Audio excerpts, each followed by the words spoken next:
Assalamualaikum warahmatullahi wabarakatuh. Semangat pagi, kawan diklat. Oke, semoga sehat semua ya, kawan diklat. Baik, perkenalkan, nama saya Samsul Rizal. Saya sebagai Widya Suara di Kementerian Perhubungan. Ya. Ke pasar beli ikan, pulangnya beli terasi. Puji syukur saya ucapkan bisa ketemu dengan Anda lagi.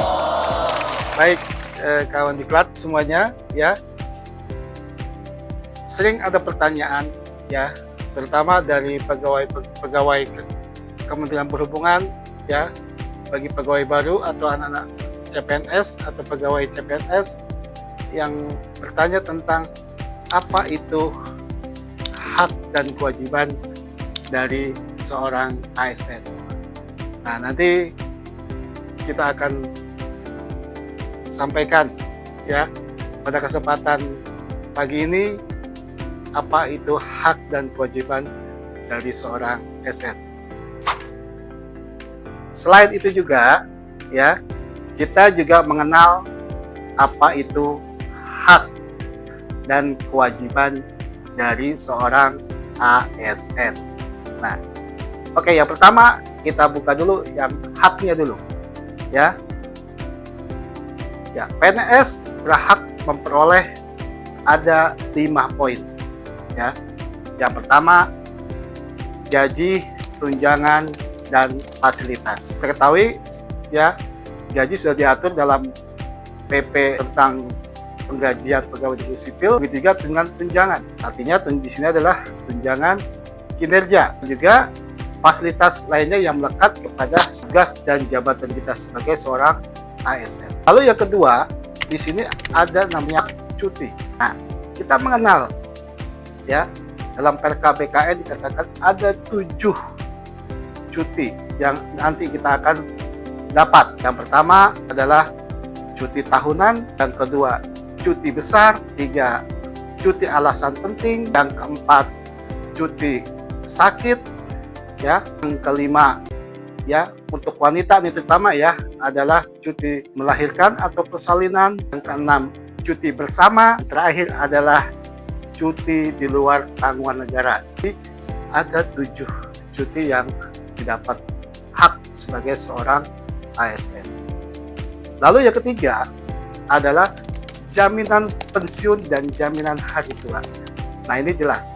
Nah, ketika kita pensiun dalam batas usia pensiun atau BUP, kita akan mendapatkan jaminan pensiun ya, dan jaminan hari tua.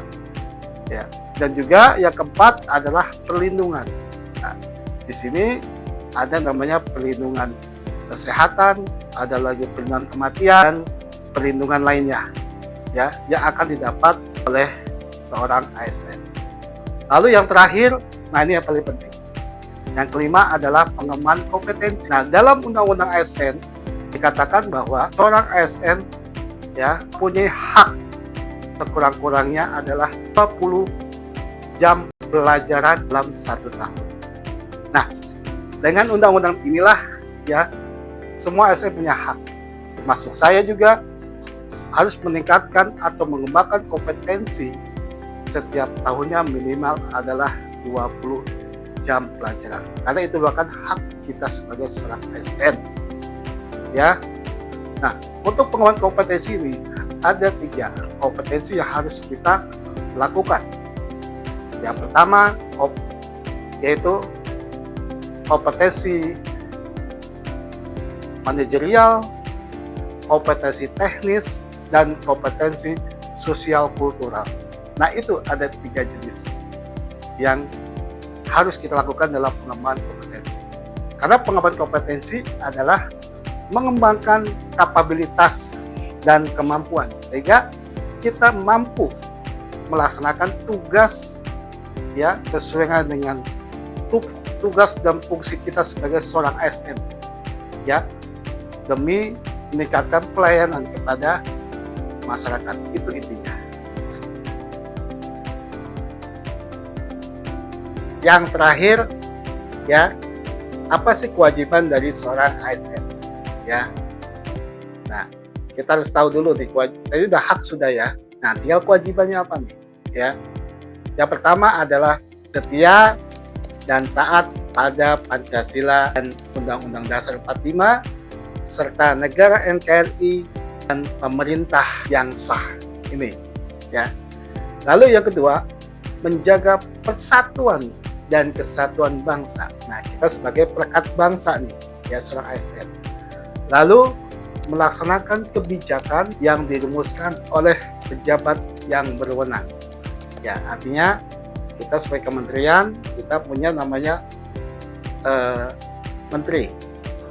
Lalu yang keempat adalah mentaati ketentuan perundang-undangan.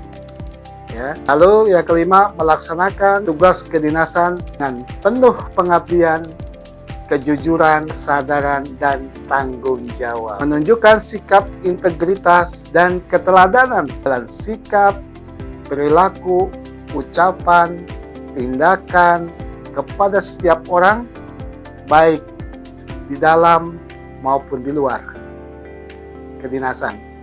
Ya. Lalu menyimpan rahasia jabatan dan hanya dapat mengungkapkan rahasia tersebut, ya, rahasia jabatan tersebut sesuai dengan ketentuan peraturan perundang-undangan. Dan yang terakhir, ini yang penting ya, tersedia ditempatkan seluruh wilayah negara kesatuan Republik Indonesia. Itulah ya kewajiban dari seorang ASN. Ya, jadi kawan diklat semuanya yang kami sampaikan tadi ya mengenai peran, tugas, hak dan kewajiban dari seorang ASN harus kita laksanakan dengan penuh tanggung jawab. Ya, demikian yang kami sampaikan. Ya, keirian ada burung cendrawasih. Sekian, terima kasih. Assalamualaikum warahmatullahi wabarakatuh. Semangat pagi.